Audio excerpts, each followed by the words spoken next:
This is the Work Smart Hypnosis Podcast, session number 109, Melissa Roth on Hypnotic Tenacity. Welcome to the Work Smart Hypnosis Podcast with Jason Linett, your professional resource for hypnosis training and outstanding business success. Here's your host, Jason Linett.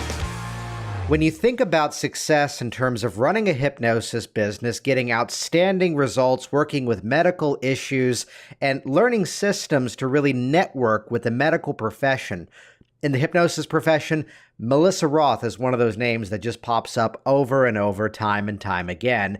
And it is about frickin' time I get here on the Work Smart Hypnosis Podcast.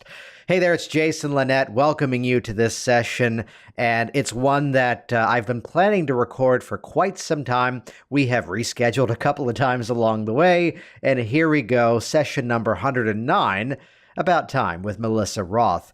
Melissa used to be in Alabama, now she's out in Colorado, and you're going to hear her entire backstory in this recording here in terms of what got her into the hypnotic profession, what really drives her success, what really is the mindset behind how do you make something work when other people aren't getting results, and on top of that, how do you really establish a niche market in a crowded profession in such a way that you really stand out. Now, the timing here is impeccable because I was reaching out to Melissa just as she was announcing an upcoming workshop, which is going to be happening online, which we all like to often fall prey to the idea that there's not much new out there.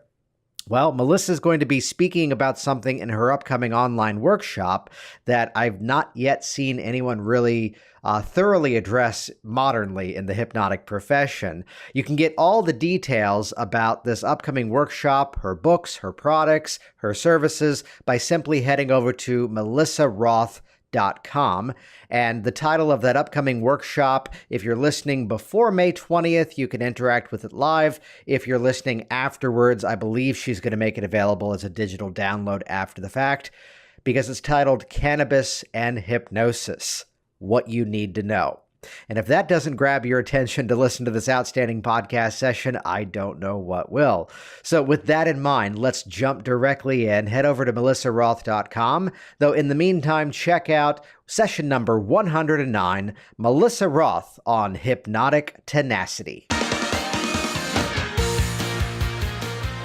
My first experience with hypnosis was when I was an undergraduate, and my roommate's father sent us a vinyl record, that's how long ago it was, for us to improve our study habits. Now, I don't know how Sydney could have improved.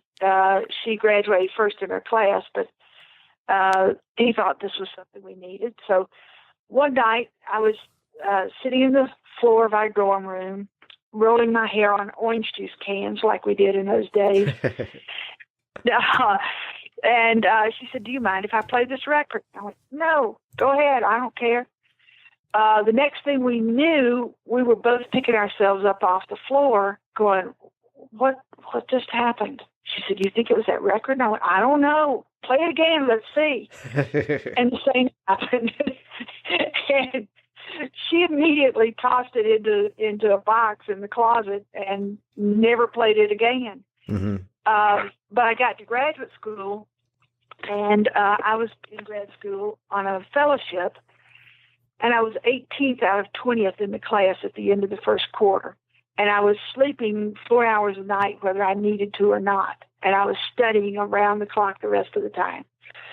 So I called her up and I said, "Hey, do you still have that record?" And she said, "Yeah." And I said, "Send it to me." So I started playing it every night. And within a couple of days, my boyfriend and his roommate and my roommate and another one of our friends would all gather every night to play this record. And long story short, a year later, I graduated 5th out of the class. In fact, the 5 of us graduated 1 through 5 out of the class. So that was my introduction to hypnosis, and it was for memory retention and recall. Yeah. And I developed a photographic memory. 30 years later, I could still mentally open the Goodman and Gilman, which is the pharmacy Bible, and I could read everything on the page, including the page number. It was all out of date by that point, but I could still recall it. So then, to rewind the story back, what was your study? What was your focus in? Pharmacy. Yeah, and before the hypnosis appeared, what was the track that you were on? Oh, just studying my butt off. Yeah. What did you want to do was the goal to become a pharmacist? Was it something different? Yeah, no, the goal was to become a pharmacist. And I achieved that goal. And when I graduated, I thought, oh, no, I can't do this. I will go mad inside 30 days. Well, school was fun, and school was really interesting. The job is standing behind a counter counting by 5s to 100 all day. Yeah. And the biggest challenge today is how to use the computer systems. Right. And I thought, I just cannot do this. But I was lucky. It was 1972, and the pharmaceutical industry was under federal mandates to hire women. And I was the second woman hired in the nation. And they put me in field sales. And after about 6 months, my boss came to me and said, "You stink." And I'm going, "I know." He said, "But you're our woman. We're going to find a place for you in the company." And I went, I figured, okay, I've got 30 days to save enough money to pack all my crap up to ship home. And they stuck me in human resources because they had an open head count. And the human resources director was this really frugal Scottish woman. And she just couldn't stand the thoughts that there was somebody sitting there eating her overhead and she wasn't getting anything out of it. So after a few attempts at finding me someplace within the company, she said, "I'm going to hire you." And they put me in recruiting at first. And then they realized that I was really good at interviewing people. So they put me into a niche. In those days, Abbott Laboratories counseled every employee every year as to their career with the company. And my job was to find out what it was they wanted to do, what their eventual goals were in the company, and then to counsel them on what they needed to do to be able to have that job. Oh, shit. I bet it. I've got good editors, Kate. Get on it. Hold on. It's all good. Get out of here. Sorry, I didn't realize they were inside. No worries. I've learned, and she'll hear this, which makes it even better. When I'm doing videos, when I'm doing audio, I now talk directly to my editors because that makes it so I don't have to give the notes in the print form. So for the video, it becomes, "Hey, Jan, I screwed that up. Can you just, okay, here's a clean intro. Hey, it's Jason. Yeah. So, long story short, I over the course of my career with them, I did career counseling for 15,000 employees. So I learned how to do counseling. And then when I left them, I started my own human resources company, a consulting company. And part of what I did was employee career counseling.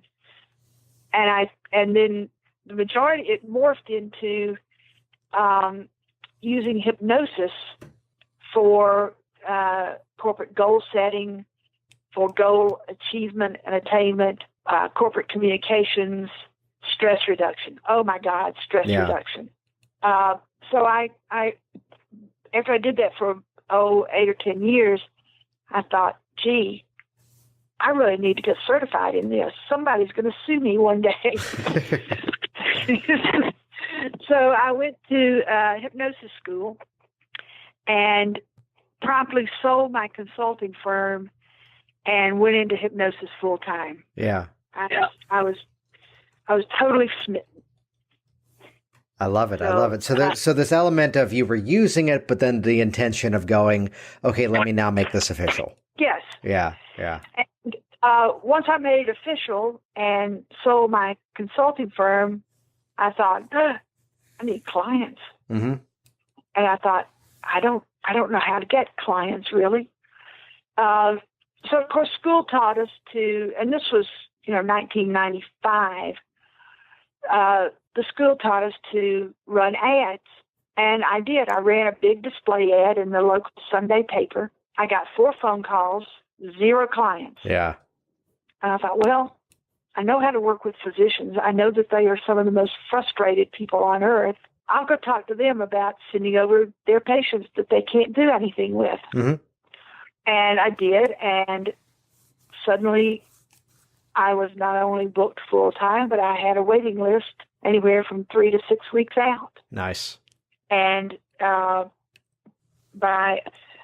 I found was that the physicians were very willing to not only send clients, but to tell you what they thought this client needed.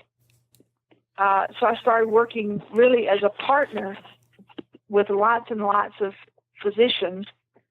And I'll tell you, when you do that, you can ask them for IBS clients or fibromyalgia or weight loss or smoking, but they're going to send the stuff that just frustrates them. Yes. And it's fun. Yeah. It's where to have, there's too much of an us versus them dialogue oftentimes in hypnotic circles around, the medical profession and these interactions. But I'm sure you've had the same experience that here's this interaction we can do for our business to get the clients. But then again, these same physicians have been here in my office as clients too. And very often it just comes down to either one, they just don't know what purpose we can help serve. My classic story is related to a guy who was here today. It's a diabetic who's coming in and the doctor calls up to go, and her actual statement was, I don't see how you'd cure this with hypnosis, to which I responded, yeah, I don't either, because that's not what we're going to do. Your patient is looking to build better compliance with the dietary recommendations that you've given her. So I'm going to motivate her to do the things that you've told her to do. And her language with a lot of profanity was, well, hell, that was a different word. Well, hell, if you can do that, can I send you 10 more people? It's like, well, yeah, she goes, and she sent me more than that over the time. And again, they will sometimes have that one pop up to go, yeah, I don't know what's going on with this one. Why don't you go to Jason for this? Yeah. I had a rheumatologist recently sent over another autoimmune, sent over another client. And his note was, I don't have a clue what's wrong with this guy. Mm-hmm. So I met with the guy, and I'm thinking, man, this sounds autoimmune. So we started working, and after about 3 sessions, the rheumatologist called me one night and he said, do you know what's wrong with him yet? I said, well, no, diagnosis is your bag, but what my gut feeling tells me that this is an autoimmune disease. And he says, well, I've run all the usual tests. Let me dig a little deeper. And sure enough, he found out that this guy had a really rare autoimmune condition. And so he called back and he said, there's nothing medically we can do for him. I said, don't worry about it. I can do it. He went, thank you. This is also interspersed with a lot of profanity. Yes. And so about 8 sessions later, the guy was symptom-free, was back at work, back doing this crazy exercise routine called extreme. I can't remember. Some extreme exercise routine that set this whole thing off. Yeah. And I'm going, maybe you need to consider less strenuous exercise routines. But I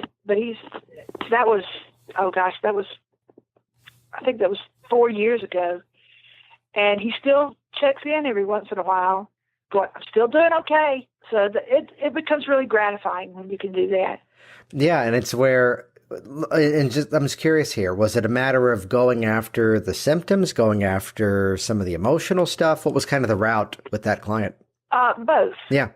I always start off just giving them symptom relief, palliative care. Yeah. Because by the time they get to me, they've been through the medical system. They've been to acupuncture and massage and chiropractic, and nobody's given them any relief. Mm-hmm. So if I want to keep them as a client, then I give them some palliative care. Get the pain thresholds down, get them to sleep better. Whatever it is that their symptoms are, just give them some relief. Yeah. And then we start into, why have you got this? What is this? And why do you have this? And once I know why, or what the unconscious mind says is why, then we can do the therapy for it. But you got to understand that the mind-body highway is a two-way street. The emotions impact the physicality, and the physical symptoms impact the emotions. So sometimes they can get all tangled up, and you have to be a bit of a detective to unravel them. But I tell you what I appreciate from that the most, and it's not just because it's the exact same thing that I do and you're just helping to validate it. What I appreciated from it the most is that, no, it's a real concern that very often, we'd fall prey to this. I need to find out the why. I need to find out the cause. I need to go after this specific thing. I've even gone so far as to hear in some workshops, I know why that person has that issue, which case number one, they're in front of you. Give them relief. Go after the issue, as I'd say it. Go after the issue that they hired you for first, and at least getting the foot in the door and get them feeling better, sleeping better, digesting food more easily. Improve that quality of life, which, based on my hack science statement, is that you're now building rapport with both the conscious and the unconscious mind. And then to go in for any deeper level work, it's going to go a lot better that way. Exactly. Yeah. Exactly. And so, I don't ever do regression to cause. I don't like it. I know from myself, I got into this full time as a hypnotherapist because I used self-hypnosis to treat my own debilitating IBS and fibromyalgia symptoms. And that's why I wanted to sell the consulting firm, was because I was tired of traveling 90% of the time. I physically couldn't do it anymore. And so I did, back in the 70s, the 90s, regression to cause and fix it was the operating modem of the time. And every time I did regression to cause on myself, I went to a different cause. And I'm thinking, I don't think this is really valid anymore. So I never do that with my clients. Well, I share another thought on it, which is that it's still a model that I'll make use of, though the hypnoanalysis to the cause part is the least of my focus, and the greater focus is then that hypnotherapy moving forward about how do we leverage this moment? How do we use this as that turning point? Which, given the models of what's often called informed child, really, for me, it's all about getting the client to a place where they're now giving direct suggestion hypnosis to themselves. They're now doing that rebuilding phase. That the rebuilding is more important to me than the slingshot and letting go, and propulsion into the outcome is more important than the magnifying glass going, nope, that's because of that. Good luck. No, it's about the change and rebuilding, which brings in a theme here, which, as someone else who is well known for talking about the business of hypnosis, there's a phrase that I'd often make use of, that it's very rarely the platform, it's almost always the strategy. That it comes down to, well, how do we make it work? So to look at this incredible career that you've had inside of hypnosis, what would you say from a strategic standpoint, not so much platform, so not just the networking with doctors, but from the strategic mindset, what would you say is really that key to what you've done? Tenacity. Yeah. Just, I don't know when to give up. Yeah. That's the honest truth. I love it. And in the beginning, I didn't know enough to throw in the towel and say, this is a lost cause. And I was fortunate in that I literally stumbled across things that worked, but it was just really hit or miss. And my theories about why it worked came way later, based on a pattern that I saw of what was working and what wasn't working. Mm-hmm.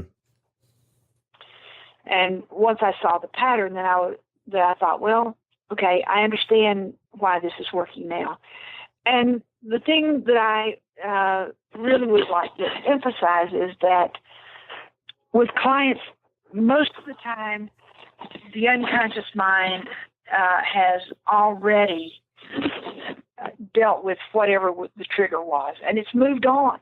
So, regressing to cause doesn't have all that much value.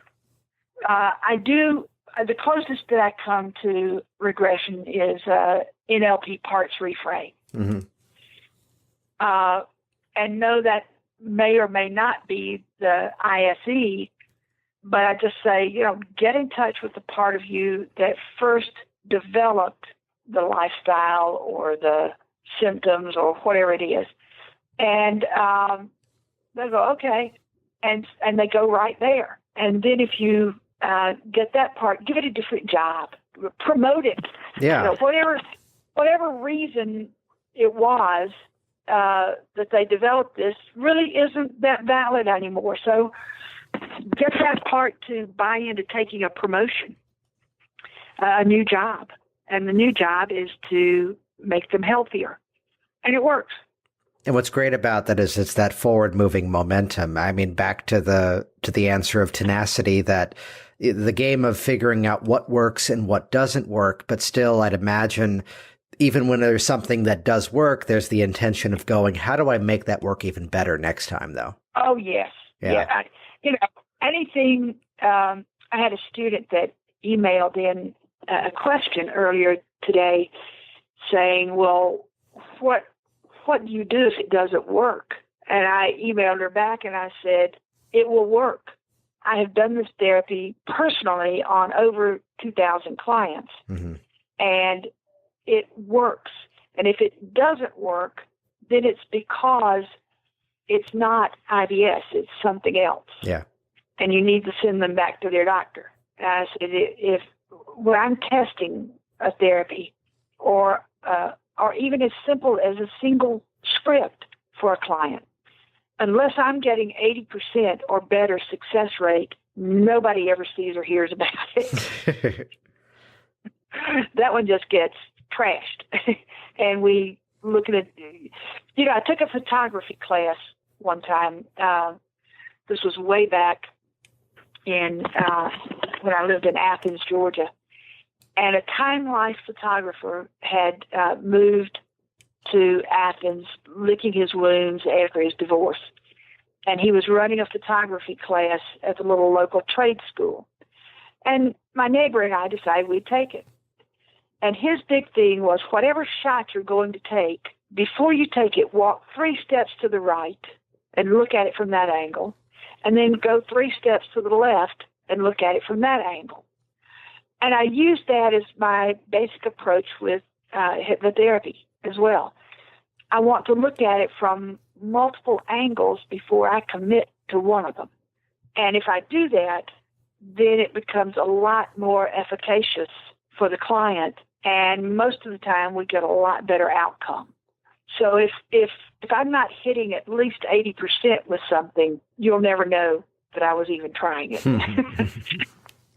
So that constant experiment, which you did something there that I also wanted to spend some time chatting with you about here, as someone who has personally made use of information from your book, Healing Metaphors.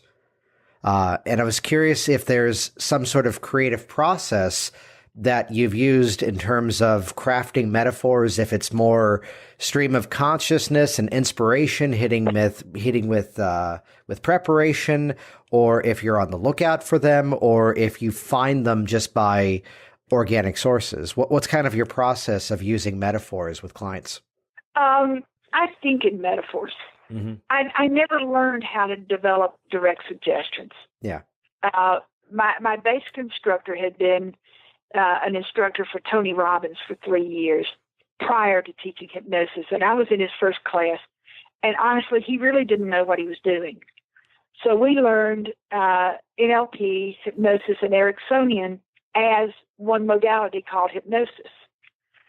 And so I never really learned to develop direct suggestions.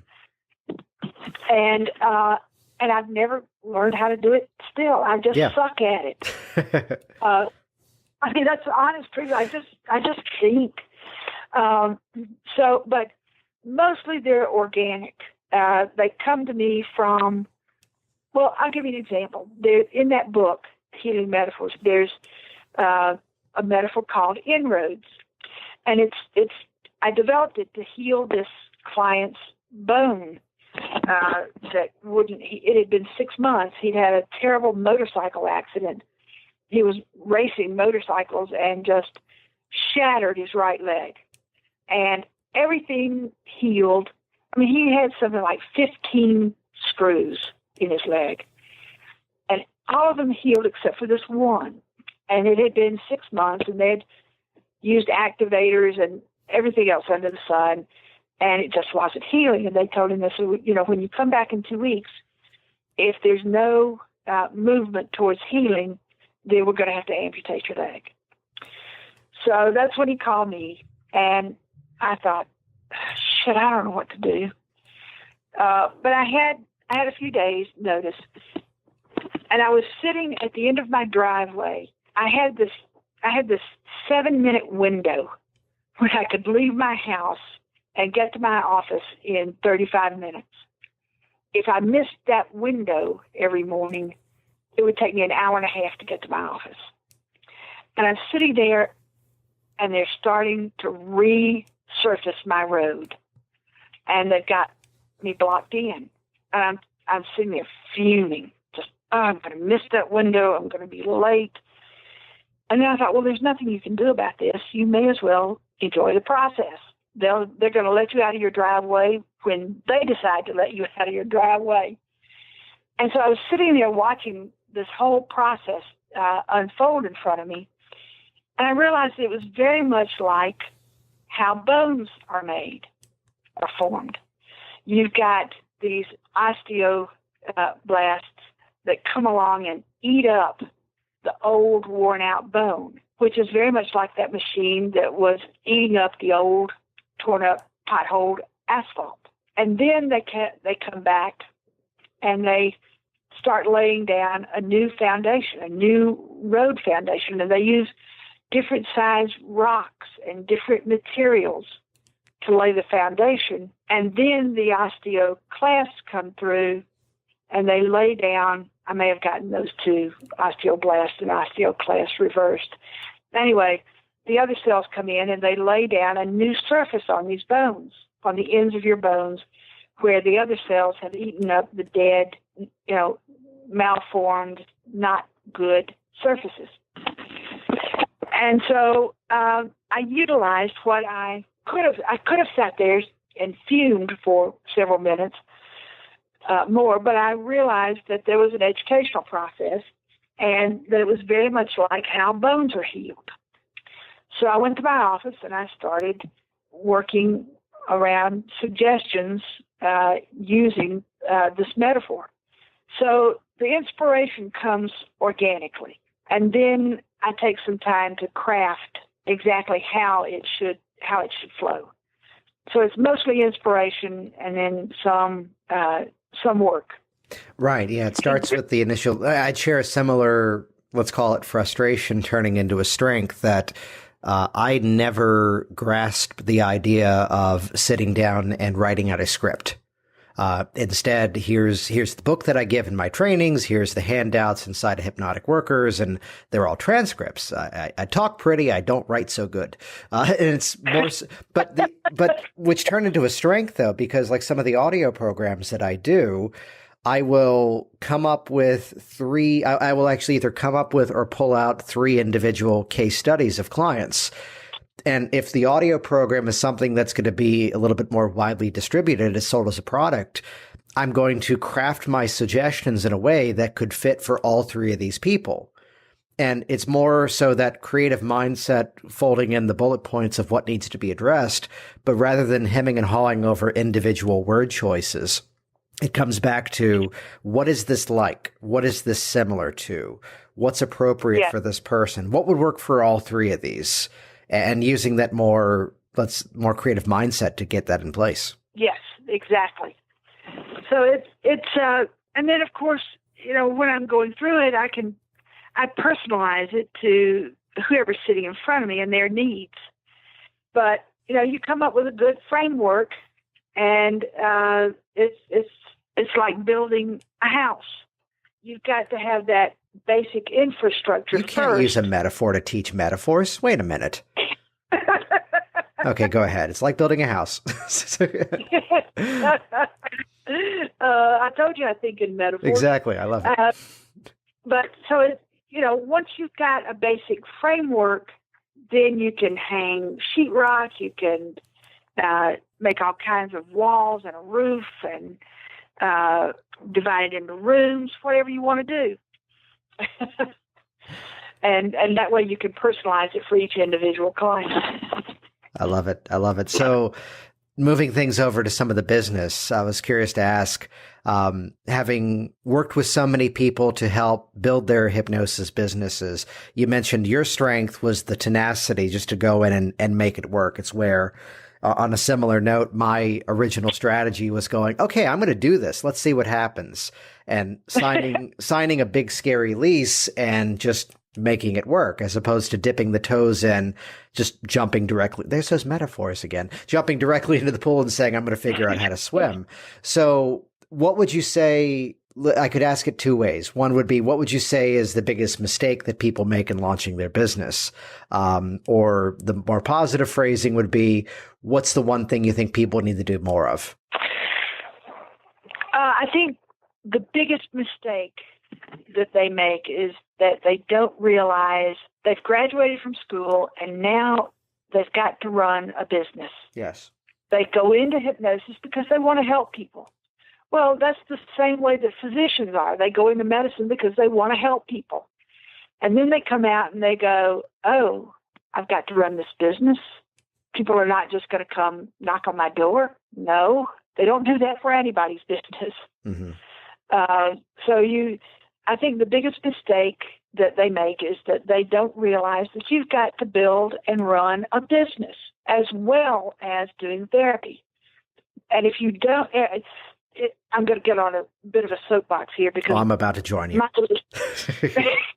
belief system is that if you're in business, you have a moral obligation to turn a profit. If you do, then you can invest in more training. You can hire people who can do the things that you're not good at, or that even though you might be good at them, they're not directly related to therapy. So you need to outsource those things and focus on what your strengths are. If you turn a profit, you can do all kinds of things. If you don't turn a profit, then you have to shut your doors, and nobody's served that way. So that's the end of my soapbox. You have a moral obligation to turn a profit. I love it. I love it phrased that way. And it's so often, in a previous podcast session, I did one that was titled Savior or Superhero Syndrome, that the superhero syndrome is kind of that outsourcing mindset that we can't do it all ourselves. And even if we can, we shouldn't. I mean, before I hit the recording button, you and I were chatting about webinar platforms. And your comment was, I need to find one that I can give to someone else and let them run it for me. And I recommended, well, here's the one that I use, and it costs a little bit more, but that's because they do the work for you. But there's also that savior syndrome that we'd often link it to go. I mean, that's what built the entire passion of talking to hypnotists about their business, was that I was at a convention and someone said, oh, that's nice that you have a hobby of running your website. I'm more interested in helping my clients. Yeah. And to find out I was seeing more people than they were in a week than they were seeing in a month. So we have these outstanding skills, and the skills are, I mean, here's a guy who I shot a video testimonial with today that went from daily sugar cravings to absolute zero. He's down 7 pounds, and by working with his doctor, he's reduced his diabetic medications already in half.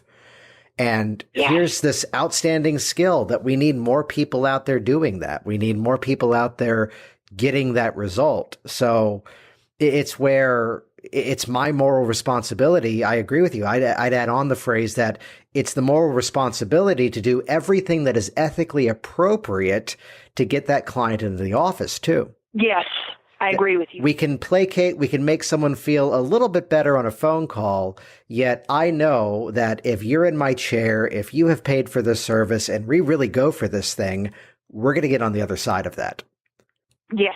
So that's where to invest in some business training, to invest in whether it's specific inside of hypnosis. You've got products, I've got products, and many other have similar things as well. Or to look outside of it too, that it's within our responsibility. It goes back to the classic book from Michael Gerber, The E-Myth Revisited. He talks about the 3 personalities, the entrepreneur, the manager, the technician.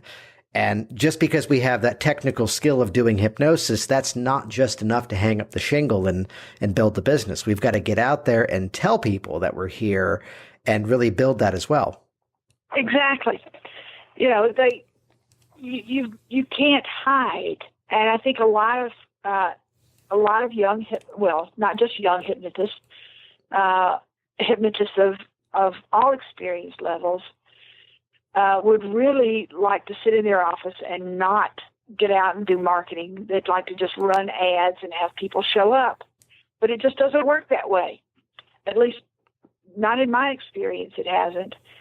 And but I think too many people are afraid to talk to potential clients when they're not in their comfort zone, which is their office. Now, I talk hypnosis everywhere I go. Sitting at the bar, at a play, out at a horse show. I'm constantly talking hypnosis. 1, because I like it. Right. And 2, because people are really interested. People are curious about it. And I just simply don't understand why. I mean, I hear people complain that they don't have enough clients, and I don't understand it. I really don't understand it, because I pick up clients everywhere I go because I simply talk about hypnosis. I love it. And I don't understand how they don't. Yeah, it's to bring that passion. My phrase is that you get to walk into any room and you already know that you have the most interesting job of somebody there.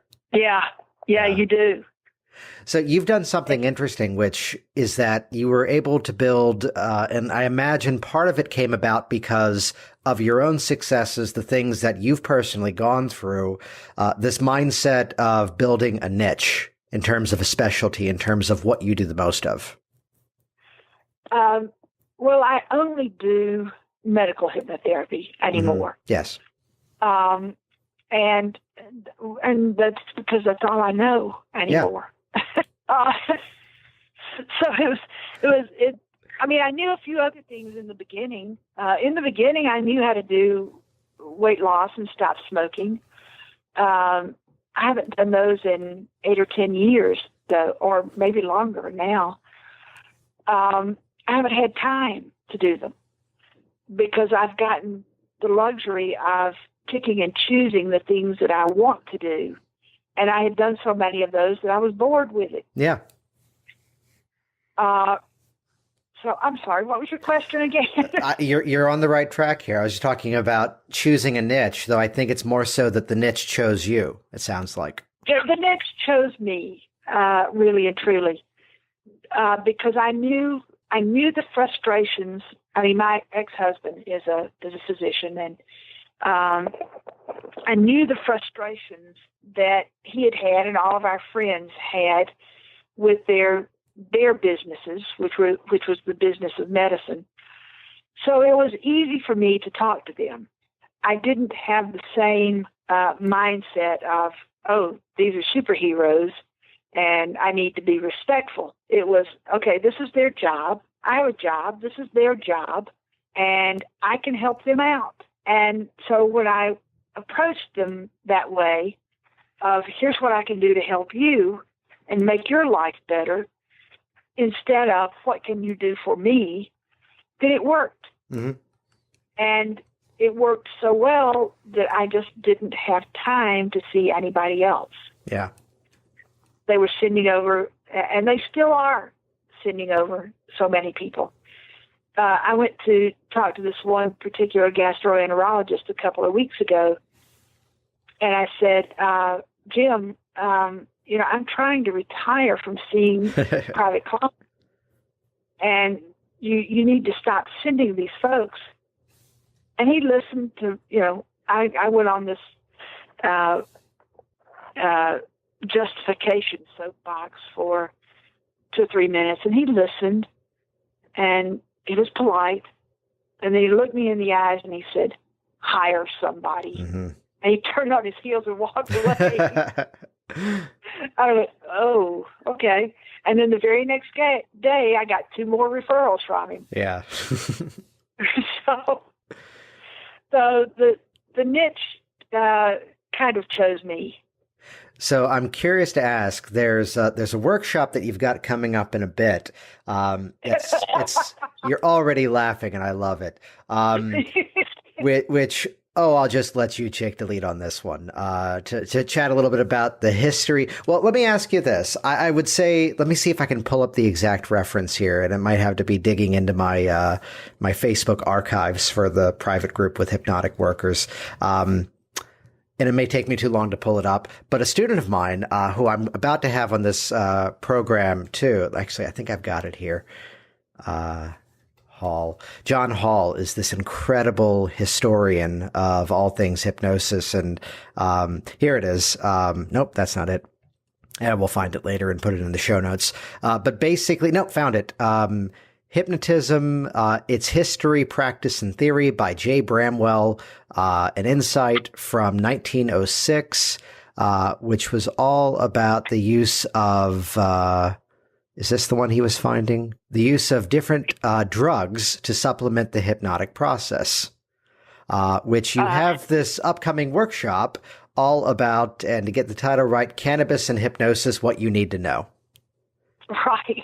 And if only Melissa Roth, who used to be in Alabama, is now in Colorado. Well, actually, I had more clients coming into my office high in Alabama than I have had in Colorado. And of course, Alabama will probably be the last state in the union to legalize pot. Mm-hmm. We wanted to get rid of Jeff Sessions out of Alabama. We just didn't want to promote him. And he took a big promotion. But no, I noticed starting several years ago that I had clients coming in, and they were just something wasn't right. And it finally dawned on me: these people are on drugs, mm-hmm. not prescription drugs. And so, I'm known for my lack of diplomacy. And so I would just ask, what'd you take before you came in? And quite frequently, or most frequently, it was pot, because they were coming in, they were coming to a hypnotist, and they'd never been to a hypnotist before. They didn't know whether it was, they knew I was kind of professional because I didn't have this neon palm outside the office door, but they didn't know what to expect. And they were nervous, they were anxious. So they'd smoke a joint, or they'd take a couple of hits off a bong before they came in to ease their anxieties. And then here in Colorado, they've come in not just high, but some of them absolutely stoned out of their minds. Well, if they're that stoned, there's nothing I can do with them. Yeah, I'd agree with you. And I have to reappoint them. But there's a whole gamut of people who are coming in who are just a little buzzed, and it really makes it makes it easier for me as a hypnotherapist, because they're already in touch with their unconscious mind. Mm-hmm. They're already relaxed. All you have to do is say, close your eyes. Now, describe for me what's going on. And they're there. And they have lost their inhibitions in a lot of cases. And so they can tell you exactly what's going on, and then we can have some very creative sessions. So it makes it a lot of fun, in addition to makes it easier for them. Well, I think I shared the story with you before. I think I shared it by Facebook. Facebook Messenger. The story of, which on one side of things, for anybody who may already be critical of the idea, I just respectfully fold in. And this is coming from someone who really doesn't use. And, my joke was, as soon as I crossed over 30 a few years ago, anything beyond 1 or 2 drinks, and I'm just falling asleep. So it kind of goes back to my thoughts on working with clients with issues involving religion, that there's the incredible George Carlin, who at one point reduced the 10 Commandments down to 1, which was thou shalt keep thy religion to thyself. So it's not what my belief system is, it's the person in the chair. So on one side of things, it's the joke of always, guitar groups are going out of style, so I'm not going to sign these Beatles, and then look at what happened. There's a point in time where alcohol was illegal, and now it's a very different society. Certain things that at one point were frowned upon and are now widely accepted. Let's throw in chiropractic. Let's throw in hypnosis, which these are, yes, very false equivalences, but it's a similar journey. So at point 2, you look at the civil rights movement in this country over the last 50, 60 years, and things are very different now. So this is kind of that next big thing, and there's momentum in place in a number of states and the medicinal side as well. So it's where I'd encourage anybody to gather any information that they can appropriately get, because again, there's segments of the population, the number of clients who have come in and said to me, so I'm here to quit smoking cigarettes. Do you understand me? And I went, oh yeah, absolutely. And that's what they came in for. That's what we addressed. And likewise, of course, I've had clients coming in to quit smoking pot, to reduce things down. Or the story I told you was the guy who came into the office the guy was actually an old music executive or a studio musician. I forget the exact nature of it. Yet he had a very musical way of speaking, so it's just locked in my brain ever since then. So I have an extracurricular hobby that I feel if I make use of it appropriately and walk to your office, I think I'd be in a better frame of mind for the hypnosis. Is that okay? To which I just smiled and said, you didn't say a thing, but I know exactly what you just said. If it's ever a hindrance, I'll cut it back. Sound fair? He goes, I appreciate that. And the sessions with him, he'd walk in the room and I could tell right away. But it wasn't to a level of being, the extreme was I had one client who I did have to threaten to call and say, if you get in your car and drive, I am calling the police because you're in my neighborhood. Get someone to come get you. So, there's a full gamut of this. What is it, in terms of like the bullet points, what is it you think that most hypnotists need to be aware of concerning this category? I think most hypnotists need to be aware of what the client looks like when they come in, because they're not always, several of them will tell you, this is what I'm doing. Mm-hmm. And even if I ask, a lot of them won't admit it. But you know that there's something a little off with this client. Mm-hmm. And so you need to know what people look like when they're in your chair, what they act like, and the code words that they say that let you know that they are, they're using pot already. And in the beginning, I never advocated, and I still don't advocate to many people, many clients, that they utilize pot, but it's dealing with what the client presents. Yeah. It's more of a deal with what emerges rather than a recommendation. I think that's the clarity here. Exactly. Yeah. Exactly. Now I do get clients that are sent over by physicians, and they're for Parkinson's or for some of these other MS, and I will say, have you seen the studies? Right. And because most everybody, unless they've got their head in the sand, they have seen them. And I go, is this something that you have considered? And most of the time they have. And so I will educate them on how to use that in conjunction with hypnotherapy. But the vast majority of the time, it's just utilizing what the client presents with. And so most hypnotists really need to know that, you have these people in your chair, whether they're telling you that they're using it or not, they are. And so you need to know how to utilize what the client presents with when they present, and they obviously are anywhere buzzed to stoned. Mm-hmm. That's the biggest thing. How do you recognize it? Then what do you do about it?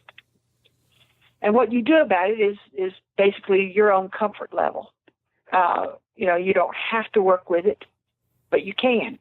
And they're turning up anyway, so you may as well learn how to utilize what they're doing. Right. I think it's where there are some, and even I'd argue this is even someone who doesn't use it myself, that, you look at statistics, you look at research, and the argument can be easily made that more people are making use of alcohol, and alcohol is related to more deaths, more injuries, more accidents, more everything.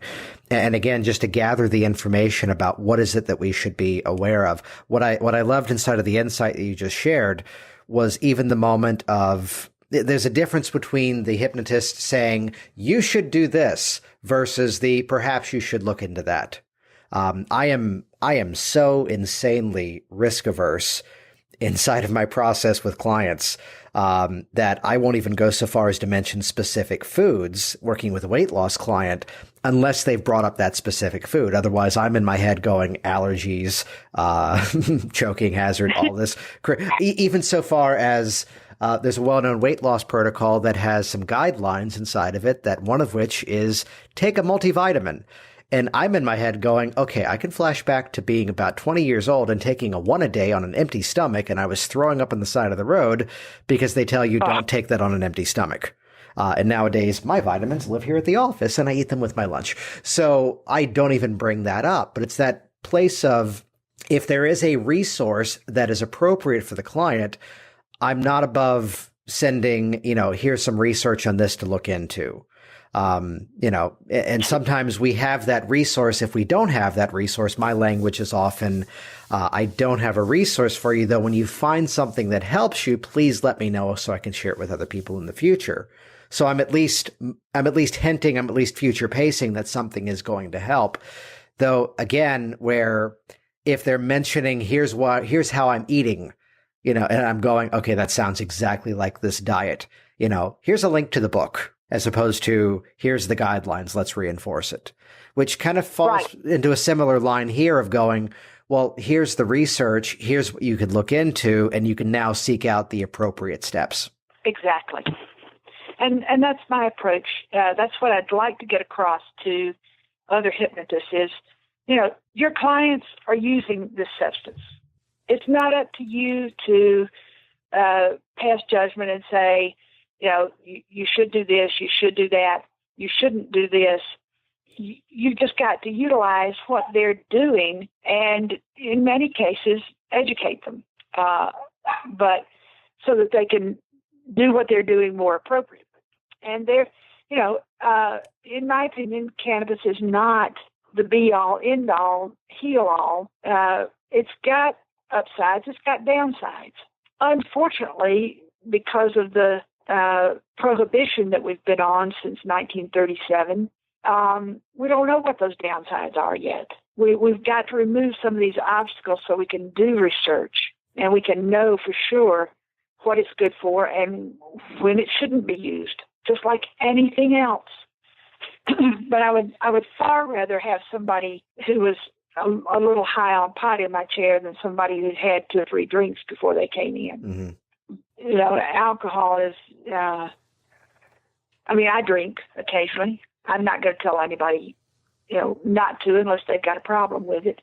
But the same thing applies to pot. I don't instruct clients to use it, but when they are, I want them to use it appropriately. And also the importance of if they are using and whether they're modifying that or maintaining that, how do you work with these clients? I think that's definitely something that the information needs to be out there, and why I'm going to be a part of that online workshop as well, which details can be found over at melissaroth.com. The dates, the details. Again, it's an online workshop from the comfort of your own home or office. Look at that nice copy. As well as if you're on that page, I will just go ahead and directly point you to where you also should go to click on products and then click for professionals. And looking here, I have most of what you sell. And I have learned so much from it. And this is something that I think you'd agree. What is it now? 2 years running that we've been meaning to record one of these things? About that. We Yeah. finally got around. Finally got around. And they said it wouldn't happen. Oh, no, I haven't been recording. No, I'm kidding. We're actually recording. So before we wrap up, I'd love to ask you, what is it that you're excited about in hypnosis moving forward?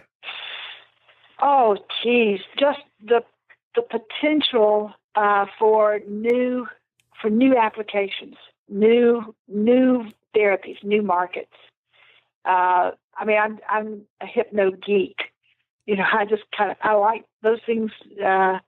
Excite me, and I think that this is one that's going to be very exciting down the road when we learn how to utilize cannabis, pot, weed as another hypnotic tool.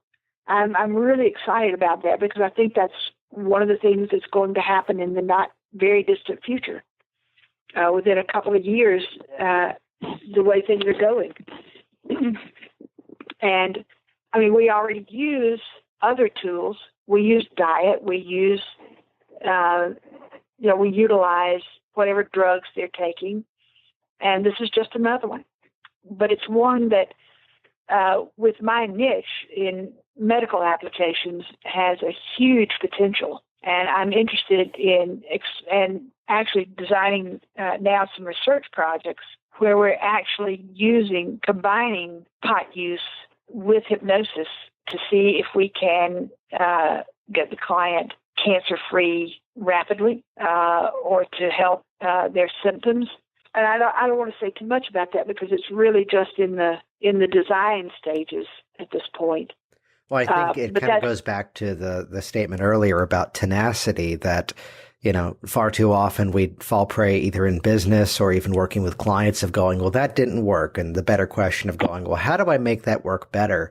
Though it really comes back to the question of, well, what if? You know, so what if this went in a different direction? What if, you know, the number of even on the medicine side, even the pharmaceutical side, here's this heart medication that really didn't work so great as a heart medication, but for men had a rather interesting side effect.